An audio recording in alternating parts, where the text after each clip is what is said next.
दूसरे वंदे मातरम को राष्ट्रीय गान के बराबर प्रोटोकॉल दिया है। हम बचपन से अब तक राष्ट्रीय गान को देख रहे हैं कि सावधान खड़े होकर के गाया और सुना जाता है। बिल्कुल सजदा झुकना झुकाना तो उसमें कुछ हो ही नहीं रहा है।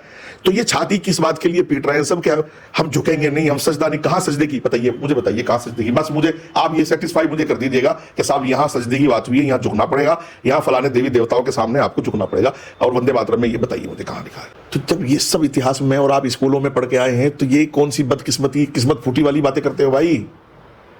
कौन हिंदू कौन मुसलमान? यार आजादी के लिए हर हिंदुस्तानी खड़ा। ये कहां से आ रही है ये फीलिंग? हिंदू मुसलमान हिंदू कहां? ये भारतीय कब बनेंगे? कब भारतीय बनेंगे ये बताइए मुझे बस। ईरान को चंदा देंगे तो, फिलिस्तीन को चंदा देंगे तो पहलगाम पर शक करेंगे, पुलवामा पर शक करेंगे। कलमा नहीं याद है तो मार देंगे, खत्म कर देंगे। कलमा नहीं पढ़ोगे, खतरा नहीं है तो मार देंगे, खत्म कर देंगे। ये कब भारतीय बनेंगे भाई? भारतीय बनने की जरूरत है। मैं कहता हूं अगर आप राष्ट्र को सम्मान नहीं दे सकते, राष्ट्रद्रोही हैं, तो आप ईमान में कमजोर हैं। क्योंकि ईमान और इस्लाम ये कहता है और शरीयत ये कहती है कि जिस देश में रहो पूरी वफादारी के साथ रहो। आज के जो मदरसे हैं, 2014 के बाद के जो मदरसे हैं, मुझे एक मदरसा बता दीजिए आप जहां राष्ट्रीय गान लगाया जाता हो, जहां तिरंगे को जो है वो फहराया ना जाता हो। सारे मदरसे वाले अब तिरंगा फहराने में आगे आगे हैं। और वो भारत 2014 से पहले का भारत अब वो मदरसों के मामले में खत्म हो गया है। तो राष्ट्रीयता को जो ताकत मिली है, नेशन को जो कुव्वत मिली है, वो ऐसा हाकिम है, हुक्मरान ऐसा है कि वो नेशन के मामले में समझौता नहीं कर रहा है। और कश्मीर से कन्याकुमारी तक पूरे भारत को तिरंगा में माननीय प्रधानमंत्री जी और उनकी क़यादत ने कर दिया है। तो मैं समझता हूं कि आज मदरसे वाले, स्कूल वाले सब एक ही लाइन में काम कर रहे हैं वंदे मातरम पर। अब चूंकि आपका सवाल वंदे मातरम पर था, पूरा देश आज बड़े ही धूमधाम से स्वतंत्रता दिवस मना रहा है और पूरे देश में 80वां स्वतंत्रता दिवस मनाया गया है। लेकिन एक बहस आज भी एक मुद्दे पर बड़ी छिड़ी हुई है कि क्या वंदे मातरम बोलने से किसी के धर्म को, किसी के धार्मिक आस्था को ठेस पहुंच सकती है। मेरे साथ इस वक्त मुफ्ती वजाद गुजर साहब हैं, बातचीत करने के लिए मुस्लिम स्कॉलर हैं और बड़े ही बेबाकी से अपनी राय भी रखते हैं। आज पूरे देश ने बड़े ही धूमधाम से स्वतंत्रता दिवस मनाया। उससे पहले देखा गया कई जगहों पर तिरंगा यात्रा, तिरंगा रैली भी निकाली गई। लेकिन एक सवाल जो आज भी एक बहस का विषय बना हुआ है, वंदे मातरम। आखिर वंदे मातरम को आप कैसे देखते हैं? आप मुस्लिम स्कॉलर हैं और कुछ लोग इस पर बड़ी बहस छेड़े हुए हैं कि साहब हम वंदे मातरम नहीं बोलेंगे, वंदे मातरम बोलेंगे तो ये हमारे धार्मिक आस्था जो है उसको ठेस पहुंचा सकती है। क्या वंदे मातरम जो राष्ट्रीय गीत है, क्या किसी की धार्मिक आस्था को ठेस पहुंच सकती है? सर, सभी व्यूअर्स को मेरा सलाम है, आदाब है, सबको नमस्ते है। देखिए, हम यौम आज़ादी मना रहे हैं, 15 अगस्त जश्न का मौका है, खुशियों का मौका है। और हमारे लिए डबल खुशी है कि वंदे मातरम जो हमारा राष्ट्रीय गीत है 150 साल भी मुकम्मल किए हैं जी। और हमारे माननीय पार्लियामेंट में जो इस वक्त की मौजूदा सरकार है, राष्ट्रीय गीत के सम्मान में जो बिल लाए हैं उनको महामहिम राष्ट्रीयपति महोदया ने उसको मंजूरी भी दे दी है। लोकसभा राज्यसभा में पास पहले ही हो चुका था। वंदे मातरम कोई नया गीत नहीं है, नया कुछ नया लिखा है, ना कुछ नया पढ़ा है, ना कुछ नया कानून लाया गया है। वंदे मातरम 150 साल पुराना एक इनकलाबी, जिसने देश में आज़ादी का इनकलाब लाया, वो गीत है। देखिए, देश और राष्ट्र फर्स्ट होना चाहिए, नेशन फर्स्ट, जो अब तक हम लोग पढ़ते हुए, सुनते हुए और कहते हुए आ रहे हैं जी। लेकिन कुछ सरकारों ने प्रैक्टिकली इसको जख्म दिया है। वंदे मातरम के 2 छंद गायब थे, 4 छंदों का वंदे मातरम था और राष्ट्रीय गीत ज़रूर था, लेकिन उसका सम्मान, जो पूरा प्रोटोकॉल उसको मिलना चाहिए था, वो नहीं मिल रहा था। क्योंकि इस वक्त की जो मौजूदा सरकार है, माननीय मोदी जी की सरकार, राष्ट्र के और देश के और नेशन के मामले में पूरी दुनिया में उनका कोई मुकाबला नहीं है।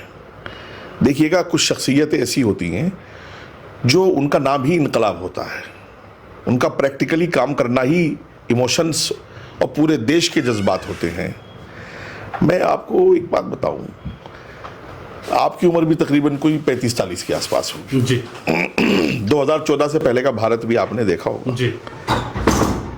और 2014 से पहले के भारत में राष्ट्र को लेकर के वो जज्बात नहीं थे जो आज के भारत में हैं। इसको आपको स्वीकारना होगा। जो तिरंगामय भारत आज है, जी जो आज़ादी के जश्न में वास्तविक तौर पर डूबा हुआ भारत है, और हर धर्म का, हर पंथ का, यहाँ तक के स्कूल, मदरसे, गुरुकुल और सभी के बच्चे तिरंगा में हैं, तो वो समझ लीजिएगा कि मोदी जी की देन है। मोदी जी ने राष्ट्रीयता को जो ताकत दी है, नेशन को जो कुव्वत दी है, नेशन को जो सम्मान दिया है, वो अपने आप में एक इतिहास है। कुछ चीज़ें याद दिलाता हूँ आपको जी। मैं मदरसों का पढ़ा लिखा आदमी, स्कूलों में भी पढ़ा हूँ, कॉलेज में भी गया हूँ, मदरसा भी पढ़ा हूँ। जी हम मदरसा पढ़ते थे, कॉलेज भी पढ़ते थे, स्कूल भी पढ़ते थे साथ साथ। मुझे याद नहीं, मदरसे में 15 अगस्त के दिन छुट्टी नहीं होती थी, स्कूल में हम लोग प्रोग्राम में हंसी खुशी नहा करके, धो करके जाते थे और तिरंगा फहराया जाता था, लड्डू वड्डू बढ़ते थे, और राष्ट्र से रिलेटेड जितने गीत, इनकलाबी गीत है, बसंते और रंग दे बसंती चोला और राष्ट्रीय गान और क्या क्या, मतलब हम लोग बड़ा एंजॉय करते थे।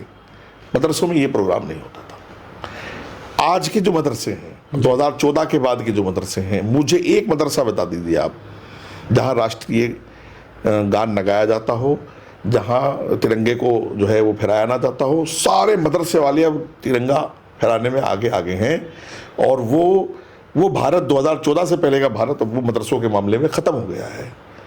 तो राष्ट्रीयता को जो ताकत मिली है, नेशन को जो कुव्वत मिली है, वो ऐसा हाकिम है, हुक्मरान ऐसा है कि वो नेशन के मामले में समझौता नहीं कर रहा है। और कश्मीर से कन्याकुमारी तक पूरे भारत को तिरंगा में माननीय प्रधानमंत्री जी और उनकी क़यादत ने कर दिया है।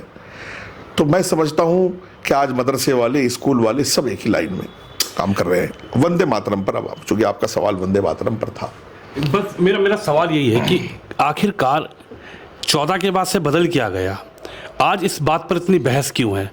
आज इस बात को लेकर तमाम जो बड़े स्कॉलर हैं या बड़े राजनीतिक विशेषज्ञ हैं या राजनीतिक नेता हैं जो संसद भवन में बैठे हैं, संविधान की कसम खाकर संसद पहुंचे हैं, आज वो इस चीज़ को क्यों कह रहे हैं कि साहब अगर हम वंदे मातरम बोल देंगे तो सजदा हो जाएगा, हम वंदे मातरम बोल ही नहीं सकते हैं, हमारे इस्लाम में लिखा ही नहीं है, ये हम पर ज़बरदस्ती थोपा जा रहा है, सरकार वंदे मातरम से हमें बांधना चाहती है। चाहे इमरान मसूद साहब की बात कर लें, कांग्रेस के बड़े लीडर हैं, तमाम राजनीतिक दलों में भी रहे हैं।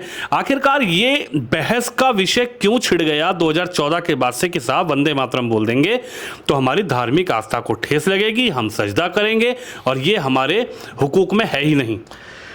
आपने पूछा क्या बदला है, हमने बताया कि जो बदला है, आज मैं कल से देख रहा हूँ दारुल देवबंद की, कल मैंने एक वीडियो देखी जो हमारे एशिया का सबसे बड़ा इदारा है, कि दारुल के स्टूडेंट ने देवबंद के यानी पूरे दारुल के इर्द गिर्द घूम करके तिरंगा रैली निकाली, जो आज से पहले कभी नहीं निकली थी। जी, मैं छोटे छोटे मदरसे से लेकर बड़े बड़े मदरसे वालों तक देख रहा हूँ कि बच्चों के हाथ में तिरंगा है, और पूरी जिस तरह पहले स्कूल वाले आपने देखा होगा रैली निकालते थे गांव भर में, जी, एक निर्धारित रोड मैप बना करके, ऐसे मदरसे वाले भी हम निकाल रहे हैं। ये बदला है। मैं आपको बताऊं, मोदी जी ने अभियान चलाए हैं इसके लिए। अगर आपको याद हो, चुके आप मीडिया पर्सन हैं, घर घर तिरंगा, जी, हर घर तिरंगा, मोदी जी ने ये अभियान चलाया था, हम खुद इसमें शरीक हुए। और कोई देश का एक भी बच्चा, मजदूर, किसान से लेकर के सेठ तक कोई नहीं बचा जिसने हाथ में तिरंगा उठा करके तिरंगा को सम्मान न दिया हो। वंदे मातरम पर अब आप आ जाइएगा। वंदे मातरम कोई नया गीत नहीं है, और जो ये इख्तलाफ है, जो ये फतवेबाजी है, ये भी कोई नई नहीं है। इन्हीं फतवेबाजियों के चक्कर में कांग्रेस ने 2 छंद उसमें से निकाल के गायब कर दिए थे, उसको जख्मी कर दिया था। जी, चूंकि अब ये सरकार है और ये किसी से दबती नहीं है, ये बंद कमरों में फैसले नहीं करती है, पार्लियामेंट में बिल लाती है, उस पर बहस करती है, जब जाके फैसले लेती है। और राष्ट्र के लिए कोई ये सरकार 1% भी किसी से समझौता करने वाली नहीं है। तो राष्ट्रीय गीत का सम्मान इस सरकार ने लौटाया, 6 के 6 छंद लाए हैं, और राष्ट्रीय गीत को राष्ट्रीय गान के बराबर प्रोटोकॉल देकर के देश को ये बताया है कि हर नागरिक को राष्ट्रीय गान के साथ राष्ट्रीय गीत का भी सम्मान करना होगा। अपमान आप नहीं कर सकते। मैंने कल एक मियाँ जी जाहिल, गंदी जहनियत का कोई गंदा माफिया गुंडा कोई था, वीडियो पे वंदे मातरम को गंदे मातरम कह रहा था। आपने देखी वीडियो? नहीं, मैंने वो वीडियो नहीं देखी, लेकिन भेज आप बता रहे हैं तो बिल्कुल हम भेज देंगे जी। एक नेशनल टेलीविजन पर अभी पिछले हफ्ते में वंदे मातरम की डिबेट में शरीक हुआ, एक मुस्लिम पर्सनल लॉ बोर्ड के रुकन ने वंदे मातरम को गंदे मातरम का वो वीडियो हम आपको भेज देंगे। तो ऐसी मानसिकता के लोग जो राष्ट्रद्रोही लोग हैं, राष्ट्र के खिलाफ लोग हैं, जो राष्ट्र को राष्ट्र नहीं समझ रहे हैं, आज भी उनका दिल पाकिस्तान बांग्लादेश में बसा हुआ है और ब्रदरहुड में जी रहे हैं, तो वो वंदे मातरम का अपमान करते थे। अच्छा, राष्ट्रीय गीत गान का अपमान करते रहे, अब तक उसके खिलाफ फतवेबाजी करते रहे। तो ऐसे लोगों को सख्ती से निपटा जाए, उनके लिए कानून लाया गया है कि जैसा राष्ट्रीय गान का सम्मान है वैसे ही राष्ट्रीय गीत का सम्मान है, प्रोटोकॉल सेम हो गया है। लेकिन वो तो कहते हैं कि साहब यदि ऐसे लोगों से बात की जाती है तो कहते हैं कि साहब इस आज़ादी में सिर्फ हिंदुओं का साथ नहीं है, इस आज़ादी में इस धर्म का साथ नहीं, इस आज़ादी को पाने के लिए तो हमारे लोगों ने भी खून बहा है।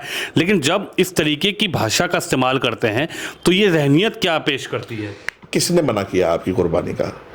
मुझे ये बताइएगा, हिंदुस्तान के इतिहास में एनसीईआरटी के सिलेबस में क्या शहीद हवलदार अब्दुल हमीद और शहीद अशफाकुल्ला खान का जिक्र नहीं पढ़ा? नहीं आपने पढ़ा कि नहीं पढ़ा? बिल्कुल। आप अब्दुल हमीद को मुसलमान मानते हो कि नहीं मानते? बिल्कुल मानते हैं। अशफाकुल्ला खान को मानते हो? बिल्कुल मानते हैं। राष्ट्रवादी मुस्लिम मानते हैं। गफ्फार खान को मानते हो? बिल्कुल मानते हो। तो जब ये सब इतिहास में और आप स्कूलों में पढ़ के आए हैं, तो ये कौन सी बदकिस्मती, किस्मत फूटी वाली बातें करते हो भाई? कौन हिंदू कौन मुसलमान? यार, आज़ादी के लिए हर हिंदुस्तानी खड़ा। ये कहाँ से आ रही है ये फीलिंग, हिंदू मुसलमान हिंदू? कहाँ? ये भारतीय कब बनेंगे? कब भारतीय बनेंगे ये बताइए मुझे बस। ईरान को चंदा देंगे तो, फिलिस्तीन को चंदा देंगे तो, पहलगाम पर शक करेंगे, पुलवामा पर शक करेंगे, कलमा नहीं याद है तो मार देंगे, ख़त्म कर देंगे, कलमा नहीं पढ़ोगे, खतरा नहीं है तो मार देंगे, ख़त्म कर देंगे। ये कब भारतीय बनेंगे भाई? भारतीय बनने की ज़रूरत है। मैं कहता हूँ, अगर आप राष्ट्र को सम्मान नहीं दे सकते, राष्ट्रद्रोही हैं, तो आप ईमान में कमज़ोर हैं। क्योंकि ईमान और इस्लाम ये कहता है और शरीयत ये कहती है कि जिस देश में रहो पूरी वफादारी के साथ रहो। आपने कभी देखा किसी सऊदी के, किसी कुवैत के, कतर के आदमियों को कि वो अपने देश के खिलाफ इस तरह की मुहिमें चलाता हो जिस तरह के इस देश में बम लाल किले में फट जाए, कोई डॉक्टर सा MBBS और MD बना हो शैतान, और वो जाके बम फट गया हो? कोई नहीं फाड़ेगा आपको बम। ये इसी देश में मुमकिन हो सकता है। इसी देश में मुमकिन हो सकता है कि आप सारे महामहिमों को गालियां दे दो, देश को गालियां दे दो, अलगाववाद के नारे लगा दो। जितने अलगाववादी कश्मीरी नेता थे सारों को सेंट्रल सरकार ने, UPA सरकार में Z+ की प्रोटोकॉल दी हुई थी, सबने कैबिनेट मिनिस्टर के प्रोटोकॉल दिए हुए थे, सबको पाल रहे थे ये कांग्रेसी। और ये सरकार आई है, सब रेल में और जेल में और कब्रिस्तानों में, शमशान घाटों में है। तो राष्ट्र से समझौता। जो मुसलमान वंदे मातरम को इबादत से जोड़ रहा, मैं उससे ये सवाल करना चाहता हूँ, 2 सवाल छोड़ रहा हूँ। वो आके पता है मुझे, तो वो बदतमीजी, उनके पास बदतमीजी के अलावा कुछ नहीं है। 2 बातें हैं।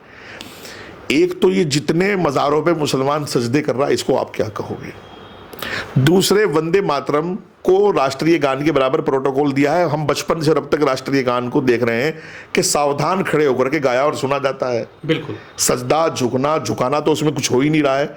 तो ये छाती किस बात के लिए पीट रहे हैं सब? क्या हम झुकेंगे नहीं, हम सजदा नहीं? कहाँ सजदे की बताइए, मुझे बताइए कहाँ सजदे की? बस मुझे आप ये सेटिस्फाई मुझे कर दीजिएगा कि साहब यहाँ सजदे की बात हुई है, यहाँ झुकना पड़ेगा, यहाँ फलाने देवी देवताओं के सामने आपको झुकना पड़ेगा। और वंदे मातरम में ये बताइए मुझे कहाँ लिखा है? मुसलमान एक अल्लाह को मानता है, एक रसूल को मानता है, एक अल्लाह की इबादत करता है। उस इबादत का अपना प्रोटोकॉल है। वजू करेगा, नमाज पढ़ेगा तो पूरा जगह का साफ होना, पूरा उसका एक वो देखा होगा आपने, पूरा प्रोटोकॉल है नमाज का। इसमें इसका तो प्रोटोकॉल ये है राष्ट्रीय गीत का कि आप सावधान खड़े रहिए देश के सम्मान में, देश के सम्मान में, वही राष्ट्र के सम्मान। अच्छा, वंदे मातरम को चलिए, उसमें देश के खेत खलियान, फूल, खूबसूरती के जिक्र हुए, नदियों के, नहरों के, बिल्कुल, देवी देवताओं का भी जिक्र उसमें हो। अगर देवी देवताओं के सम्मान में भी हम खड़े हो जाएंगे, देखो मुसलमान देवी देवताओं की पूजा नहीं करता, ये मैं मानता हूँ, एक्सेप्टेबल बात है जी, क्योंकि ईमान ही ये है कि वो एक अल्लाह को माने। लेकिन क्या इस्लाम ने, मैं सवाल छोड़ रहा हूँ, ये छाती पीट कर मुझे, जितने भी टीवी चैनलों पर छाती पीट रहे हैं, ये बताएं मुझे, क्या इस्लाम ने देवी देवताओं के सम्मान से भी इनको मना किया है? फिर मैं बहस करूंगा पूरे देश में। अगर कोई मुफ्ती ये साबित कर दे कि इस्लाम ने देवी देवताओं के सम्मान के लिए मना किया है, तो मेरा खुला चैलेंज है, CP में बहस करेंगे भी, और मैं साबित करूंगा कि इस्लाम का आदेश ये है कि सब देवी देवताओं का सम्मान, सारे मजहब जितने भी हैं दुनिया में, उनके पेशवाओं का सम्मान, उनके बड़े मजहब के बड़ों का सम्मान, ये कुरान का आदेश है जो मैं बता रहा हूं आपको। तो ये अगर किसी देवी देवता का जिक्र उसमें है और ये उसके सम्मान में खड़े हो गए, तो इनको कौन सी फांसी टूट रही है, मैं इनसे पूछने वाला हूं। एक बड़ा सवाल और आखिरी सवाल आपसे मुफ्ती साहब ये है, 2017 के बाद का उत्तर प्रदेश जो हम देख रहे हैं, मैंने भी जो है कई मदरसे ऐसे देखे जहाँ पर छोटे छोटे बच्चे, छोटी छोटी बच्चियाँ बड़ा ही सज धज के इस आज़ादी के, इस स्वतंत्रता दिवस को मना रहे थे, जिनके हाथों में तिरंगा, माथे पर तिरंगा, और कई बेटियाँ तो मैंने ऐसी देखी कि उनकी जो उनकी ड्रेस पे चुन्नी लगी हुई थी वो भी तिरंगे वाली थी। क्या कहेंगे, मदरसों में भी अब जो हम हर किसी को नहीं बोल सकते, लेकिन मदरसे में बहुत ऐसे बच्चे हैं जिनकी माँ, जिनके पिता उनको सजा के भेजते हैं कि बेटे आज जो है हमारे देश की आज़ादी का दिन है, आज हमारी स्वतंत्रता का दिन है, आज हम जश्न आज़ादी मना रहे हैं। लेकिन वो तस्वीर जब पूरे देश और दुनिया के सामने मदरसों की जाती है, हमारे देश की जाती है, तो इस पर आप क्या कहेंगे? आखिरकार योगी आदित्यनाथ को लेकर कैसे देख रहे हैं? देखिए, योगी जी एक ऐसे साधु और संत चीफ मिनिस्टर हैं जिन्होंने जितनी ताकत और कुव्वत उनके अंदर थी, उन्होंने यूपी में इंसाफ के साथ हुकूमत चलाई है। ये अपने आप में एक इतिहास है जो सदियों तक लोग याद रखेंगे। हमारे जो मुस्लिम आवाम हैं वो कभी भी जश्न आज़ादी में पीछे नहीं रहे जी। हमारी माएँ, हमारी बहनें, हमारे बच्चे वो एक्साइटेड, भाई वही बच्चा तो स्कूल जा रहा है, वही बच्चा मदरसे जा रहा, लेकिन स्कूल वालों ने कहा कि भाई रैली भी निकलेगी, आप तिरंगा के कपड़े भी पहन करके आओगे, हाथ में तिरंगा भी लेकर के आओगे। तो वही बच्चा, उसी माँ बाप का बच्चा स्कूल तिरंगा लेकर के गया। मदरसे वाले ने नहीं कहा तो मदरसे नहीं गया। अब मदरसे वाले कह रहे हैं कि साहब आपको तिरंगा पहन लेकर के हाथ में और सम्मान के साथ आना है, तिरंगा फहराया जा रहा। तो वही बच्चा जो स्कूल में लेकर के जा रहा था वो मदरसे भी लेके जाने लगा जी। तो गलती हमारे कुछ लोगों की थी जो राष्ट्र के सम्मान में ढील कर रहे थे, जो राष्ट्र को सम्मान देने में मेरा ख्याल अपने आप को सुस्त महसूस कर रहे थे या उनके मनों में नहीं था। अब इस सरकार ने जगाया है मन को, राष्ट्र के सम्मान को और बढ़ाया है, तो फिर वो भी मैदान में आ गए हैं। मैं नहीं देखता हूं कि कोई मदरसा बचता। मुझे कम से कम कल से अब तक 50 फोन आ गए कि आप 15 अगस्त को हमारे यहाँ थोड़ा टाइम दे दीजिए थोड़ा। मैंने कहा देखो, मैं दिल्ली में मेरे अपने कुछ हैं जो मसले, वो वहीं रहता हूँ, मैं दिल्ली से बाहर नहीं जाऊँगा, लेकिन खुश होता हूँ मैं और उनको कहता भी हूँ कि आप पूरा जो भी प्रोग्राम कर रहे हो अच्छे से करना। और मैं एक चीज़ और कहता हूँ जी, कि उस दिन बच्चों को कुछ नहीं, सिर्फ राष्ट्र ही के और जो हमारे महापुरुष हुए हैं, शहीद भगत सिंह, शहीद अशफाक उल्लाह खां, सुभाष चंद्र बोस, इन्हीं के बारे में बताना। अब्दुल कलाम साहब, बस वही देश के राष्ट्रपति रहे, कितनी बड़ी उपाधि बहुत जो है। तो मैंने अब मदरसे वाले भी उस पर आ गए। देखिए, कोई नाजायज नहीं था, कोई हराम काम नहीं था, बस कर नहीं रहे थे उसको। क्योंकि क्यों, मदरसे के जो बड़े लोग थे, जो मदरसा संगठन चला रहे थे, उन्होंने उनको जगाया नहीं था। सरकारें उनको छेड़ना नहीं चाहती थी। अब इस सरकार ने कहा कि राष्ट्र को, भाई जब राष्ट्र के हम सम्मान करते हैं, तिरंगा हमारे घर में होता है, हाथ में होता है, तो इमोशंस कैसे होते हैं वो तो देखो ना आप। कई गीत ऐसे हैं कि गाड़ी में आप चला दीजिए, बैठ जाइए तो आंखों से आंसू चलने लगते हैं, पूरा नहीं सुना जाता उनको आज भी। तो अगर हम उन गीतों का, उन गीतकारों का, और उनका जो महापुरुष थे उनका सम्मान में, हम उन शहीदों के सम्मान में खड़े भी नहीं हो सकते, तो फिर तुम्हें टांगे ही नहीं मिलनी चाहिए खड़े होने के लिए, तुम्हारी टांगे ही खत्म होनी चाहिए। बिल्कुल, हमारे साथ मुफ्ती रियाज गुजर साहब हैं, जिनका साफ ये कहना है जो लोग इस तरीके की बहस को जन्म देते हैं, आखिरकार उनको सोचना चाहिए कि कहीं भी ऐसी बहस के लिए देश में जगह नहीं है। कैमरामैन शिवम यादव के साथ विनोद शर्मा।